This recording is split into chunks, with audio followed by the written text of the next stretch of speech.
Mesdames, Mesdemoiselles, Messieurs, bonjour. Bonjour à tous les débatteurs interreligieux.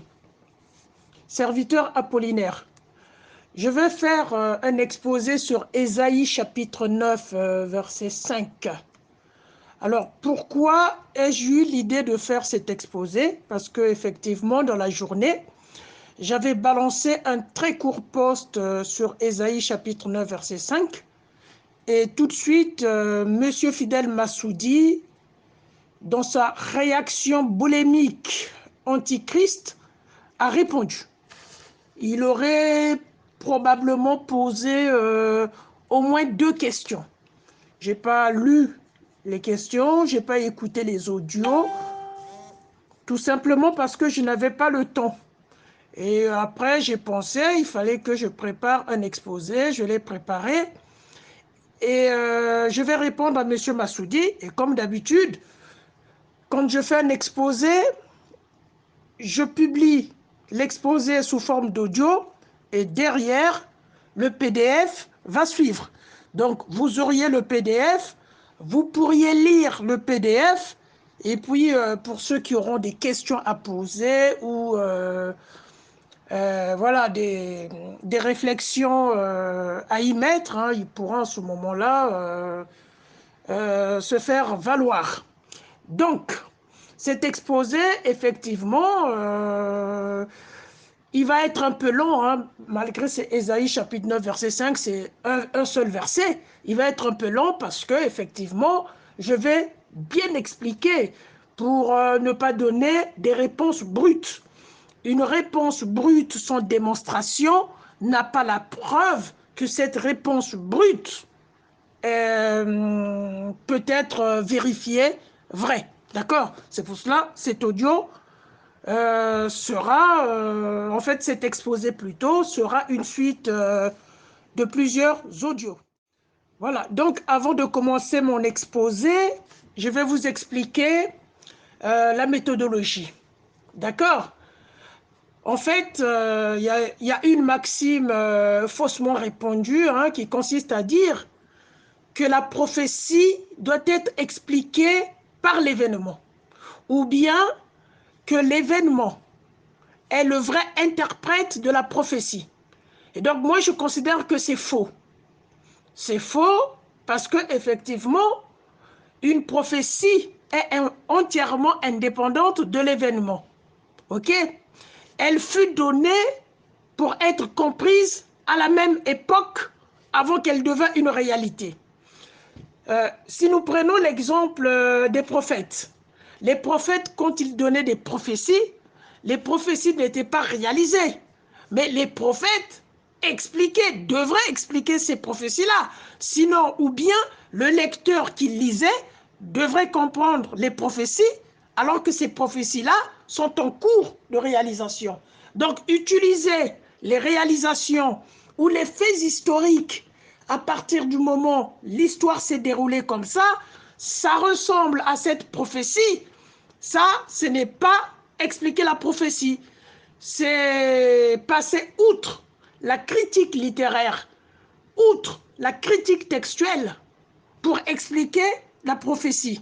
Donc, en utilisant l'histoire, on peut fausser. Par contre, une fois on a utilisé les méthodes d'approche historico-critique, de critique littéraire, etc., etc., pour comprendre et expliquer la prophétie, on peut cette fois-ci vérifier les travaux réalisés, les travaux réalisés, les explications, le travail fait à partir de la Bible. Les résultats de ce travail, on peut vérifier si ça confirme l'histoire. Donc, on ne peut pas faire le contraire. C'est pourquoi moi, dans ma méthodologie, pour vous expliquer Ésaïe chapitre 9, verset 5, d'accord? Dans ma méthodologie, je ne vais pas utiliser le Nouveau Testament pour justifier Ésaïe 9, verset 5. D'accord? Je vais simplement utiliser l'esprit biblique de Dieu qui se trouve encodé à l'intérieur de la Bible. Et puis, les règles générales des mécanismes des prophéties. qui se trouvent dans la Bible. En général, ces règles sont connues, mais négligées. D'accord? Donc, en cela, Jésus avait entièrement raison. Il nous a laissé un principe. Jésus nous a laissé un principe. Quel est ce principe? Seul le Saint-Esprit qui nous rend capables de lire une prophétie en particulier ou la Bible en général. L'Esprit Saint nous rend capables parce que les prophéties ne sont pas encore réalisées.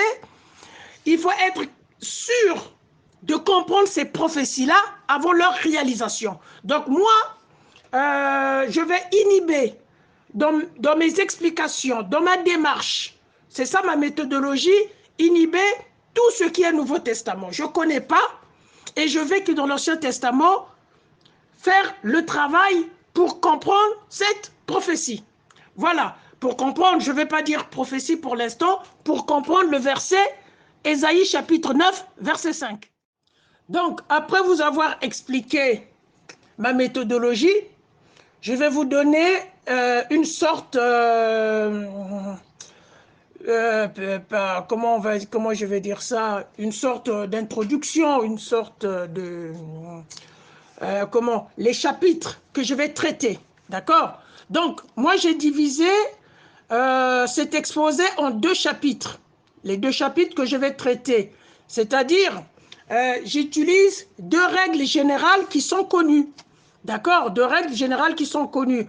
En première règle générale, je vais utiliser la règle générale qui dit ceci. Lorsque Dieu choisit et donne un nom propre, ce nom définit la mission ou quelquefois l'identité de la personne qui reçoit le nom de Dieu. C'est la première règle générale de la Bible que je vais appliquer à Ésaïe chapitre 9, verset 5. La deuxième règle générale de la Bible que je vais appliquer à Ésaïe chapitre 9, verset 5 est celle-ci. Dieu ne peut pas donner son nom ou son attribut à un homme. Voilà, ça c'est aussi une règle générale de la Bible. Peut-être qu'il y en a qui vont découvrir pour la première fois. Donc je répète, Dieu ne peut pas donner son nom ou son attribut à un homme. Oui, mesdames, mesdemoiselles, messieurs, maintenant que vous aviez les 2 règles générales que je vais utiliser, hein, on va maintenant commencer l'exposé, hein, c'est-à-dire l'étude d'Ésaïe chapitre 9, verset 5. On va commencer cette étude. Donc, je vais lire déjà le verset. « Car un enfant nous est né, un fils nous a été donné. L'empire a été posé sur son épaule et on le nomme conseiller admirable, Dieu fort, Père à toujours, dans d'autres traductions, Père éternel, et puis Prince de la paix. » Donc, dans ce verset, nous avons 4 noms qui sont donnés à cet enfant-là. Je répète ces 4 noms. Conseiller admirable, Dieu fort, Père à toujours, Prince de la paix. Maintenant, je vais commencer avec la première règle générale de la Bible qui consiste à dire, lorsque Dieu choisit et donne un nom propre, ce nom définit la mission ou quelquefois l'identité de la personne qui reçoit ce nom de Dieu. Alors, si nous appliquons ce principe dans Ésaïe chapitre 9, verset 5, nous pouvons chercher à comprendre la signification de ces noms, parce qu'il y en a 4, pour comprendre effectivement la mission et l'identité de l'enfant qui est né, dont parle le prophète Ésaïe. Alors, le premier nom que nous allons examiner, c'est conseiller admirable. Ce nom en hébreu, littéralement, hein, parce que les traductions littérales ne marchent pas tout à fait. Hein, parce que, par exemple, l'anglais, si on traduisait l'anglais littéralement, on peut dire « je suis faim ». Mais en français, ça ne se dit pas. En français, on va dire « j'ai faim ». En anglais, on dit « I am hungry ». Donc, on adapte les traductions. Donc, une traduction littérale, ça nous donne l'esprit. Donc, ici, conseiller admirable, En traduction littérale, ça veut dire le miracle en fait un conseiller.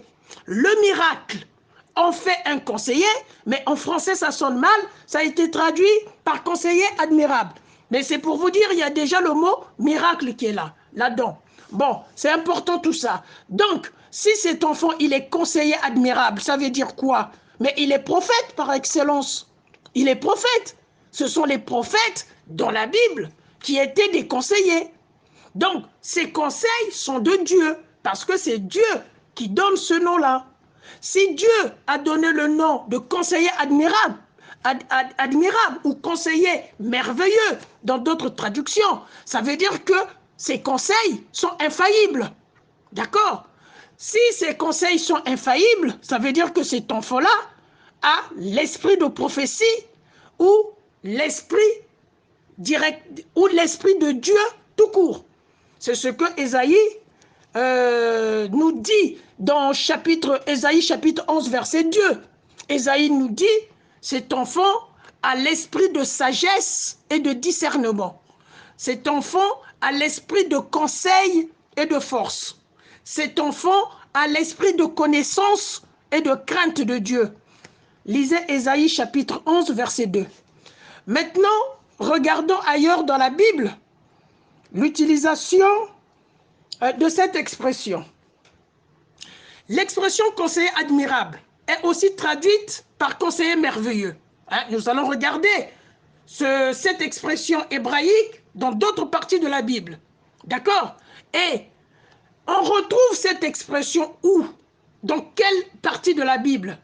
Cette expression de conseiller admirable ou conseiller merveilleux, cette expression, on la retrouve dans Ésaïe chapitre 28, verset 29, où il est écrit ceci: l'Éternel est merveilleux en conseil.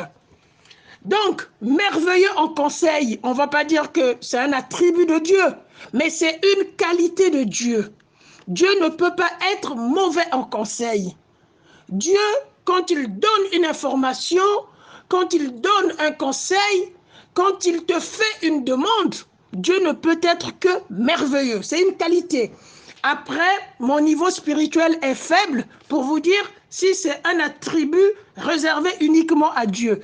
Mais ce qui est sûr, c'est au moins une qualité de Dieu, être un conseiller admirable. Et Dieu dit dans Ésaïe chapitre 28, verset 29, l'Éternel est merveilleux en conseil.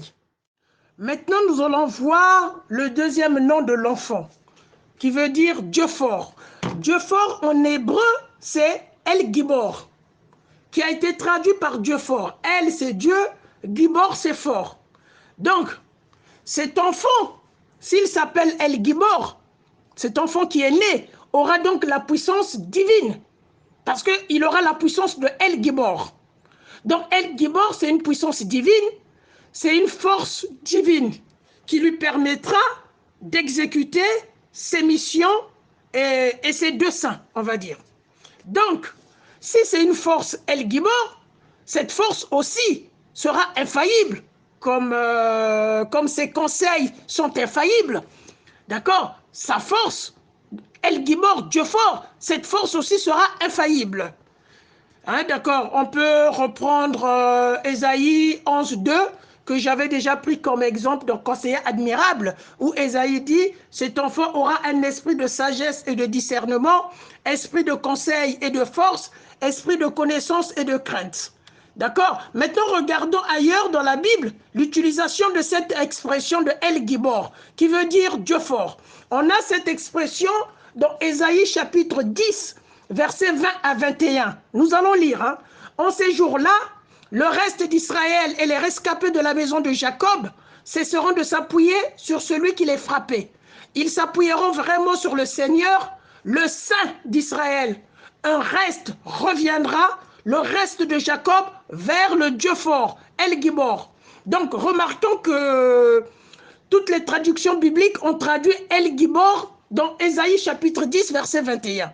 Remarquons aussi que le récit de Ésaïe chapitre 10, verset 20 à 21, affirme que les Israélites repartiront vers le Seigneur, le Saint d'Israël, Et ensuite, un reste reviendra vers le Dieu fort. Donc ici, on voit bien, le Seigneur, le Saint d'Israël, c'est lui qui est le Dieu fort, celui qui est El Gibor. Donc ici, on a une preuve.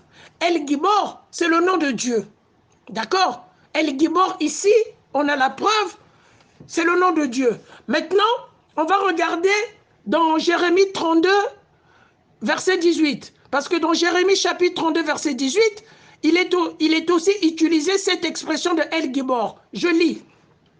Tu montres ta fidélité à des milliers, mais la faute des pères, tu l'as fait payer à leurs fils après.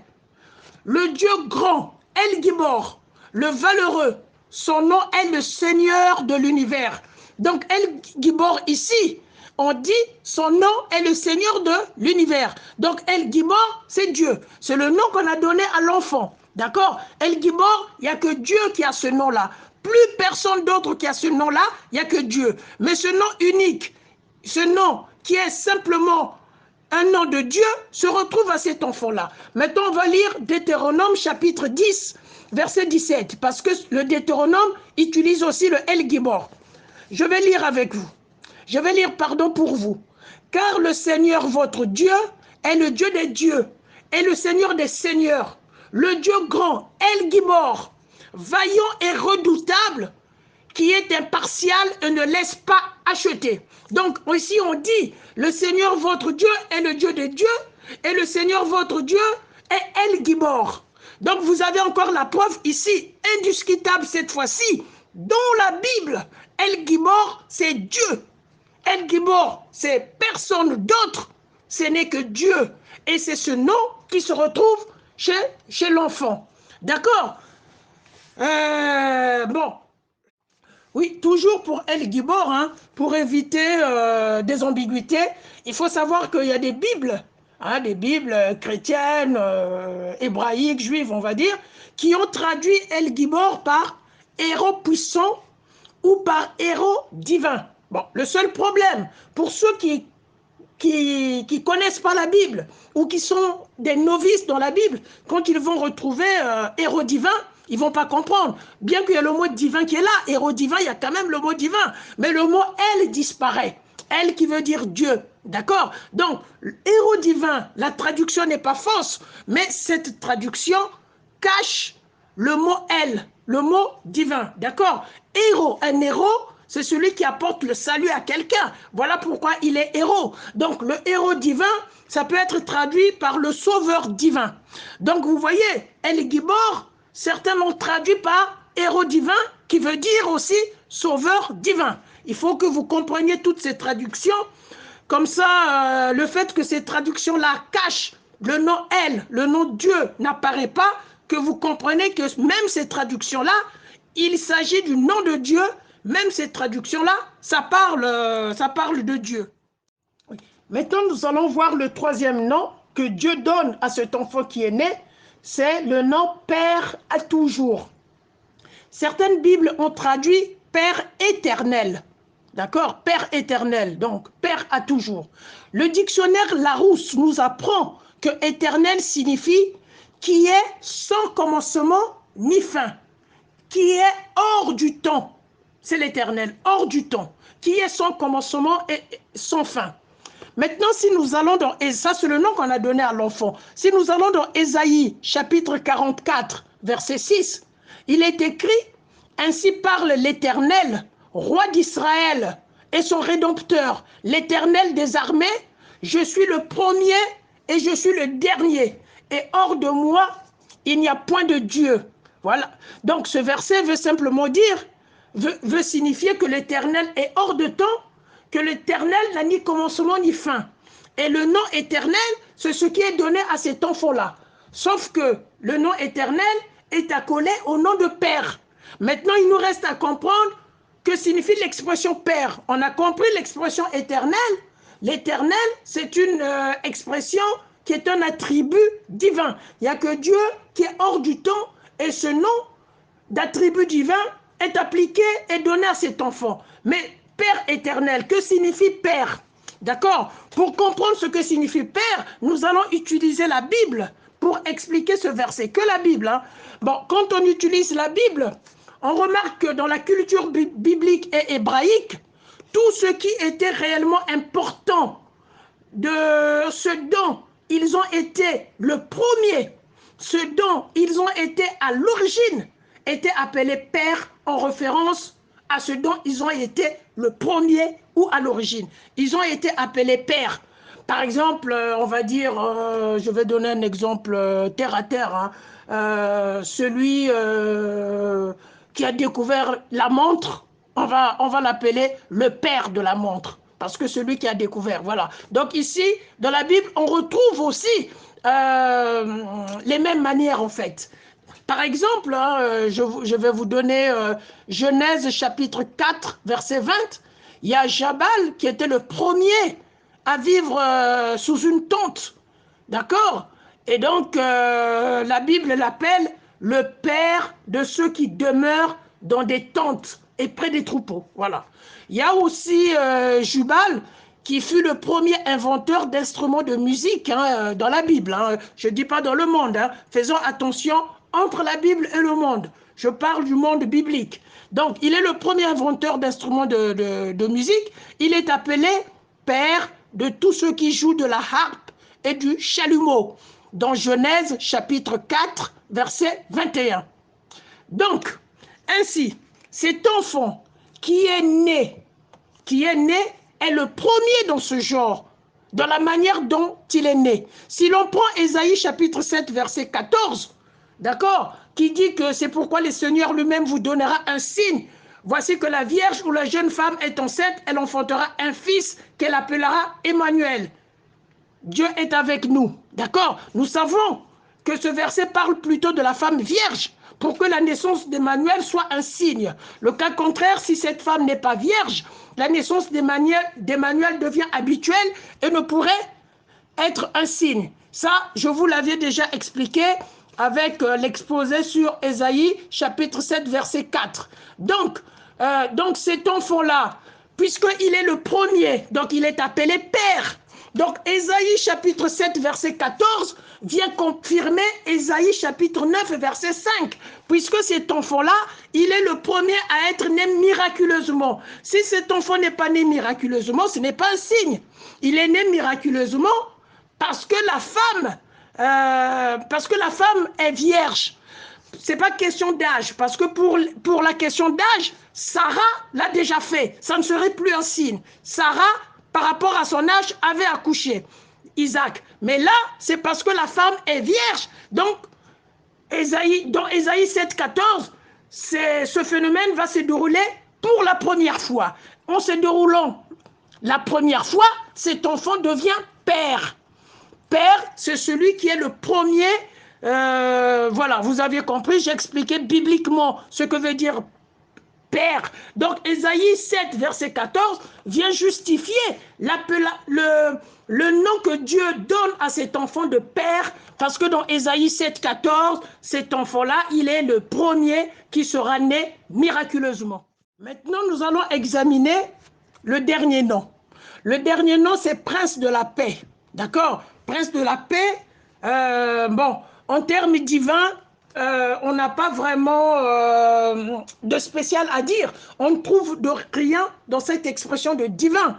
Mais les trois premières expressions, on a quand même trouvé un peu de divinité là-dedans. Un peu moins conseiller merveilleux, mais un peu plus sur Dieu fort et sur Père éternel. Sont les deux expressions capitales.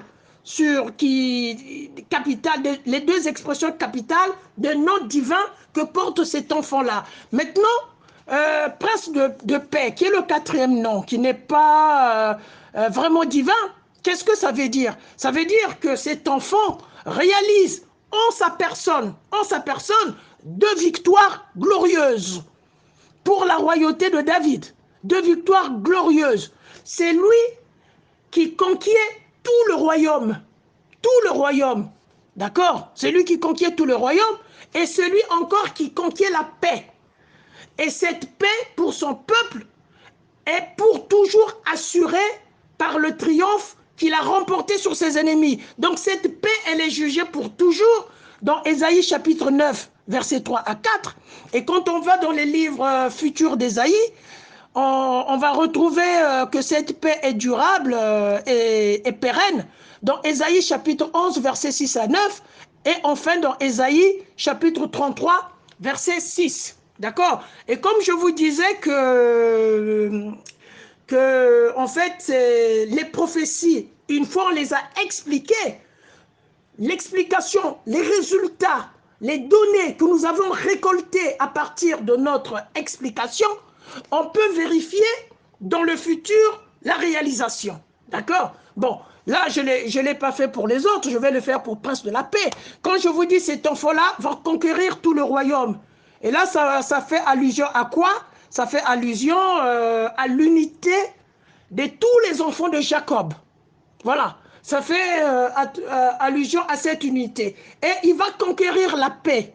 Donc, il va ramener non seulement l'unité à tous les enfants de Jacob, mais aussi il va ramener la paix à tous les enfants de Jacob. Voilà, donc vous aviez compris, prince de la paix, hein, au regard de la prophétie, hein, moi je n'invente rien, prince de la paix, au regard de la prophétie, cet enfant-là, quand il est né, il conquiert tout le royaume et il apporte la paix.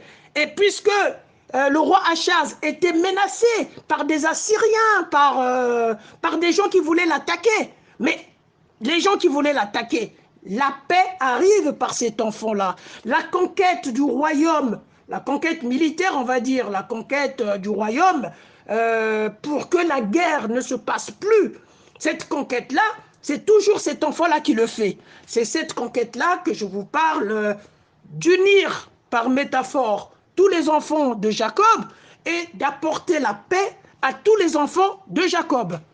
Maintenant,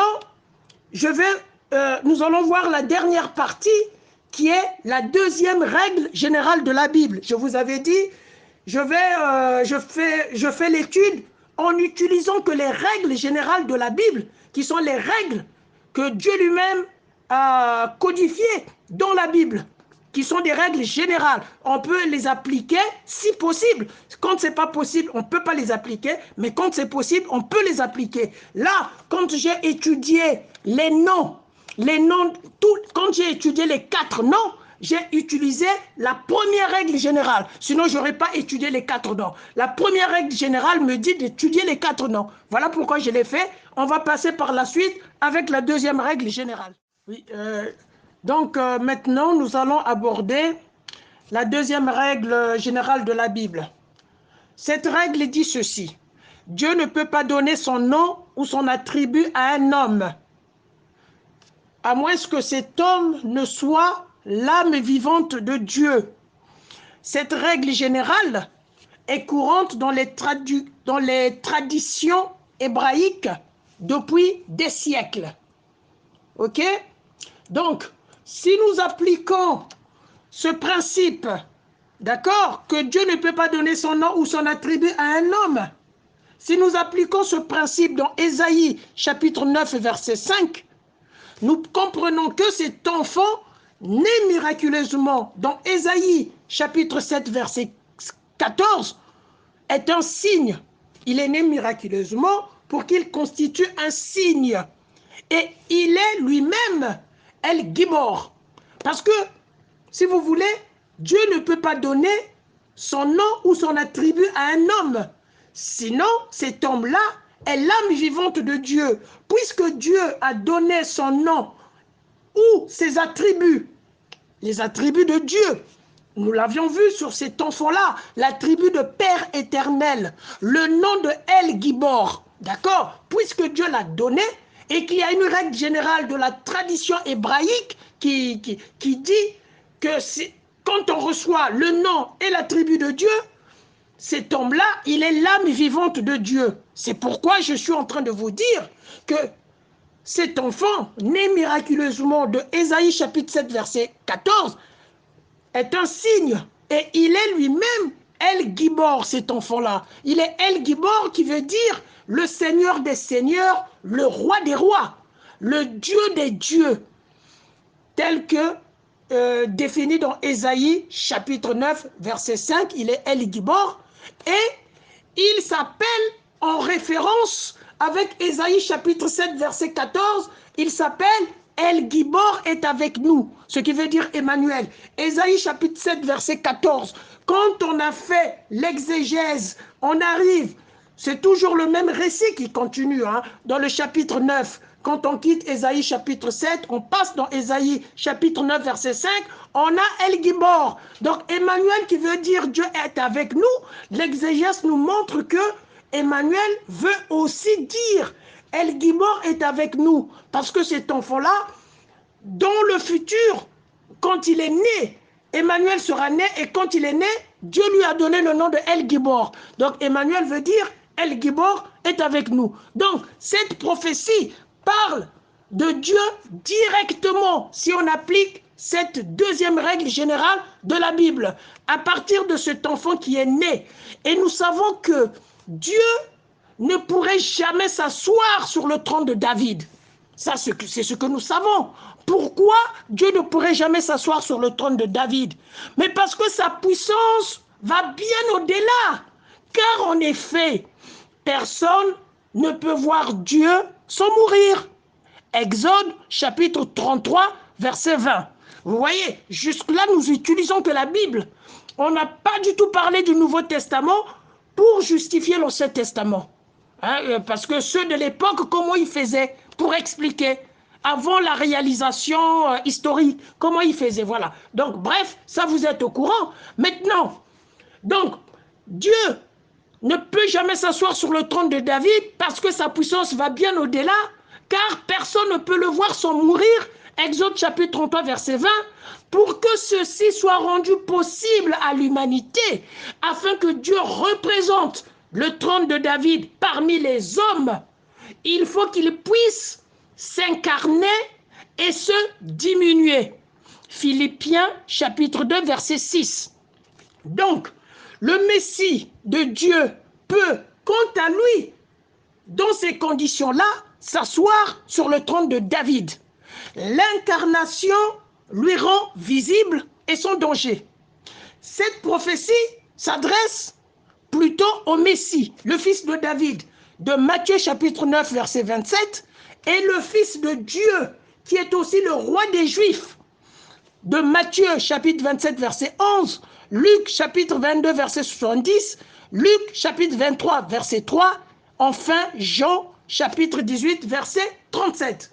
Donc, nous, dans la règle générale, dans la deuxième règle générale, nous avons montré qu'il est Dieu et nous sommes allés dans l'Ancien Testament, dans le Nouveau Testament, pardon, voir comment, à partir de ces versets-là, il peut être reçu dans le Nouveau Testament. Il peut être reçu. On ne l'a pas justifié à partir du Nouveau Testament, mais l'Ancien Testament, l'étude nous montre qu'il est Dieu à partir de la deuxième règle générale. Mais on est allé voir Philippiens 2,6. Comment cet enfant qui est Dieu peut-il prendre le trône de David? C'est impossible. Personne ne peut voir Dieu sans mourir. D'accord? C'est en ce moment-là que le Nouveau Testament justifie l'incarnation et la diminution. Il se diminue parce que sa puissance va bien au-delà. Il fallait diminuer sa puissance par l'incarnation. C'est ce qui est rendu possible qu'on puisse le voir. Sinon, on ne pouvait pas le voir. Sinon, il serait invisible. Mais celui qui va le voir peut mourir. Invisible, on ne pourra jamais mourir parce qu'on ne le voit pas. Voilà. Donc, je vais terminer avec le dernier audio. Bon, voilà. Puisque les chrétiens et les juifs se partagent les mêmes textes, il est aussi intéressant d'aller voir du côté des juifs. D'accord? Moi, je ne vais pas vous donner l'exégèse des Juifs. Tout ce que je peux vous dire que ce verset faisait partie de l'attente messianique, juive jusqu'à l'époque même de Jésus. C'est beaucoup plus tard que les rabbins ont commencé à changer de fusil d'épaule. Voilà, c'est un peu plus tard. Donc les attentes, depuis les prophètes, depuis le 1er siècle, 2e siècle, 3e siècle aussi, ce verset-là, 3e siècle après Jésus, hein, c'est beaucoup plus tard. Hein. Même à l'époque du concile de Nicée, ce verset est un verset messianique. C'est beaucoup plus tard que certains rabbins ont commencé à changer. Donc, comme je vous disais que la deuxième règle générale est une tradition très très courante dans le judaïsme, les rabbins finalement admettent cette règle générale parce qu'effectivement, cette règle générale vient des rabbins. Dieu ne peut pas donner son nom et son attribut. L'attribut de Dieu, ça reste que pour Dieu. Si Dieu donne son attribut à un homme, cet homme-là est l'âme vivante. Donc ça, cette règle générale, elle est connue des Juifs et respectée des Juifs. C'est pourquoi les rabbins admettent cette règle générale. Mais par contre, ils constatent que Dieu a donné des noms et des attributs. Les rabbins le constatent. Alors, vu que les rabbins ont nié que c'est une prophétie messianique, quelles sont les raisons qu'ils ont données à partir de ces noms que Dieu a donnés? Ils disent que Dieu a donné ces noms-là, pas que ces noms-là appartiendront à l'enfant. D'accord? Ces noms-là n'appartiendront pas à l'enfant.